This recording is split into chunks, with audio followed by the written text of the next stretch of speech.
Hi guys, I didn't get a chance to do this yesterday. This is for a couple of people that's been asking me a lot about my etching. For you Sandy and for the couple of others that have PM'd me and asked about my etching process. First of all, we'll start off with the electrolytes that I use. Hopefully my phone will let me do all these. The one I use a lot is the low corrosion resistance one. I have one for stainless steels. I have a polarized oil. I have a deep etching solution. I have a Neutralite number 2. A Neutralite number 1. And the black oxides electrolytes. I use electrolyte pads, special pads for this process, different felt qualities. I have more different felt qualities for the pads, which really helps. And also for my particular etcher, I have end caps that slip over, and when I have my stencils made up, I can have my stencils made up like this, or I can have them made up as an end cap. So then when I put it on my actual applicator, I hope you can see all this, I can actually have it on the end cap. I favour the pad, but you know, it's what, you know, I know some people probably can't. Now I'd just like to say guys, this electro etcher, and I'll bring you around or I'll pick it up in a minute. It's a real expensive etcher, and I know Sandy's thinking of getting one, but you know, the company that make this are Ostling Etchmark Limited. You know, and this is not a cheap etcher by any stretch of the imagination. You know, I'm not going to stand here and say, you know, oh great, go out and get one, because they are really expensive. I'm not going to go into prices between electrolytes and my stencils being made, because obviously people's artwork and people's prices with the company are obviously vary. What I will say, it's a great company. With this particular etcher, I can fill my pipette up, and what it does is I can give this a little tweak, and it actually feeds it the right amount of electro etch into my actual pad for the electro etching. Excuse me. You have a blue and a red, as with most electro etchers that go in, and then obviously that goes into that. You also have with this one, I've got to be careful here, a way of turning the amount of power you want for etching. Now, I've had to fiddle with this until I found out the best sort of where to have it, depending on what I'm doing, how deep I want it, which way I'm going to work it. Obviously, there's a deep etch and your normal etch. I've found just on the 10, Sandy works for me probably the best. When I'm doing real deep etch, obviously I'll go a little bit hotter, but I don't hold it on as long. Hope this makes sense. The stencils that come with this they're made like, well, mine was made like this, and I have quite a few different stencils, and I have a couple more coming that, you know, for some things I'm working on regarding folders. I also have what have I done with that? Sorry, I'll just put this over here for now, boys. I also have another machine that's called a P-Touch, and I will do a review on that, and I will show you how that works. And what that's for, it's for making my own stencils up and applying numbers and stuff like that, little logos and stuff. You know, and that's what that machine does, whereas this is just the etcher. But I'll do a thing on that as well at another time, but on the phone I think you're limited. So today's ones that I'm going to do is my toy pan.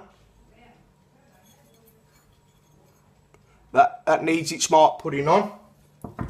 Me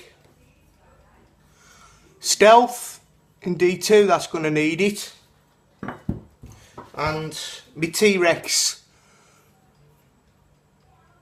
that's going to need it. Okay? Also, while I'm here, I thought I'd show you a couple of new designs. My Instagram lot have already seen these. I love this. This is just, obviously, just rough, ready, pre-heat treat. This is the T-Rex Mini.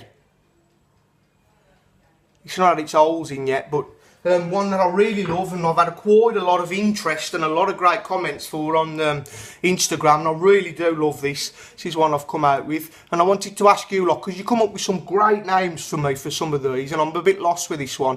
This is a new design that I'll be making a lot, and it'll be in my stable and it'll go on my website. So this is a variant of my prepper, as you can see. So yeah, hope you like that, guys. I've just got to put the holes in. Obviously this is just rough ground, pre-heat treat. These will be in R1 and D2, and I'm going to do a stainless and RWL34 version of this. So okay guys, so while I was here I thought I'd get that out of the way rather than doing an extra video. Really hope you like that. Any suggestions, bang some comments in about a name for this, that would be great. So what I'll do now is we'll go into how I'll start preparing for the etching. Okay, Sandy? Right, so what I'm doing here now is I'm just taking my acetone, 95% pure, and we'll give these a good old wipe down.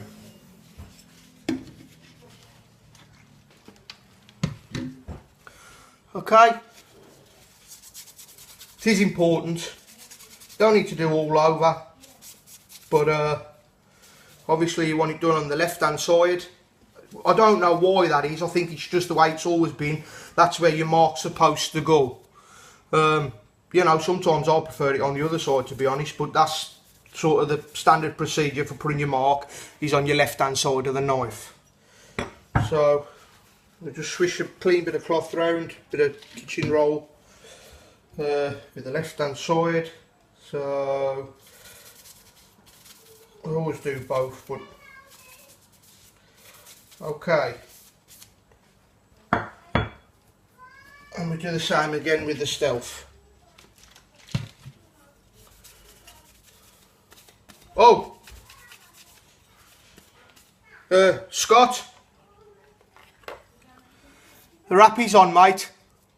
Okay, so I haven't forgot you. Okay, right, so that's that done. Right, next thing for me then is I'll let that evaporate a little minute. Pick which mark I'm going to be using. Try not to touch it. I'll place the mark roughly where I want it to be. I've also found, Sandy, that the higher the polish on the knife, especially on your flats, I've found the better the impression you get. And then what I'll do then is I'll take some sellotape. I won't bring you through all these, I'll just do the one.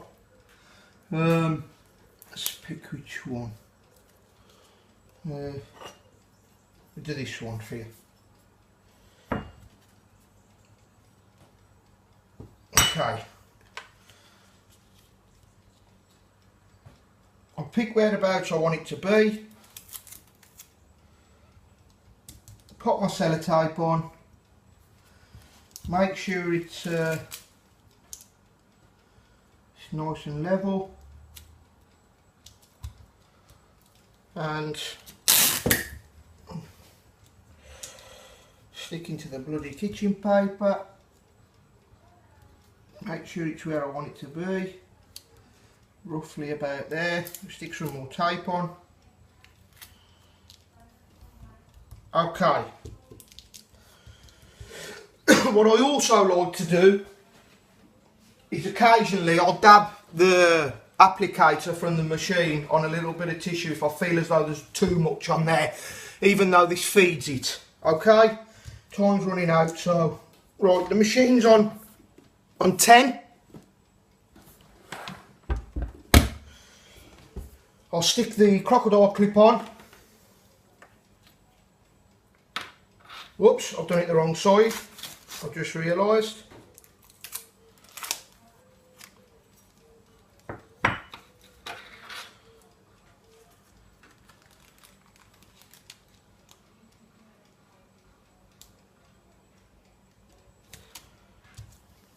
Okay, all I've done is switched it around.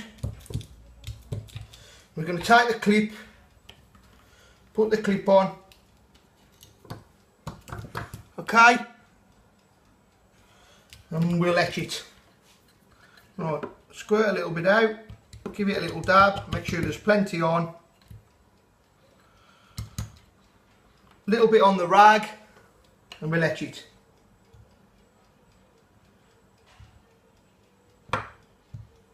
Leave it on for roughly about 2 seconds, Sandy. Little squirt. Because I find if there isn't enough, it'll burn the ujit.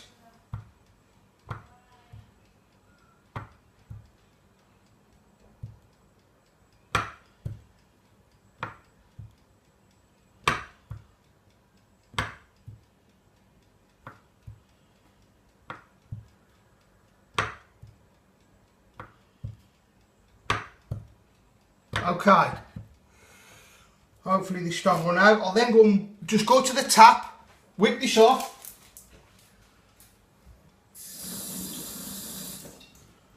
As you can see, I'll just swish it off, take a little bit of paper, give it a wipe, and as you can see, the mark's now absolutely mint, nice and black. Okay. Happy. There we go. Okay, Sandy. So I'll leave it there for now. What I might do is I'll stop this here and I'll bring you back and I'll do a deep etch, okay?